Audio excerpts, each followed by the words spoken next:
piles of metal, including artillery shells, on board a Chinese-registered vessel. These are believed to be material taken from the undersea wrecks of 2 British battleships from World War II.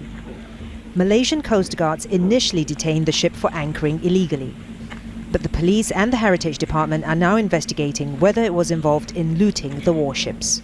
One of them is the HMS Repulse, built during the First World War. It was deployed to protect British colonies from the Japanese invasion during the Second World War. But just days after the bombing of the Pearl Harbor in December 1941, it was sunk, along with the battleship Prince of Wales, by the Japanese Navy. The 2 ships now lie deep in waters off the east coast of the Malaysian peninsula. The wrecks are considered war graves.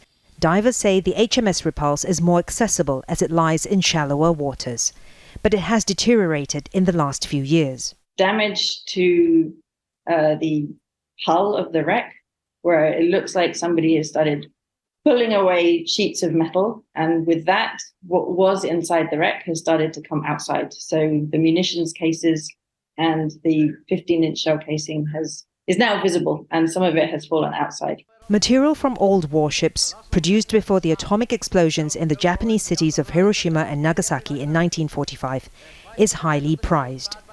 Pre-war steel, as it's known, is used to manufacture sensitive equipment, including radiation detectors. This is not the first time the Chinese vessel Chuang Hong 68 has been in Malaysian waters. It was detained in 2017 for anchoring illegally and released after a fine was paid. But before that, the vessel was found scavenging from another shipwreck, according to the Indonesian Navy, and it moved to international waters before it could be detained. A maritime lawyer says existing laws to protect such sites are sufficient, but enforcement agencies should find better ways to deter illegal salvages.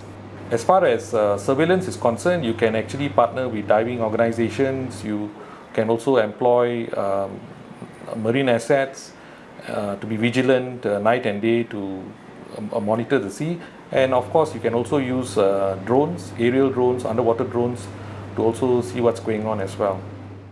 Besides the 2 battleships, hundreds of other wrecks also sit in Southeast Asian waters and are a prime target for illegal salvages.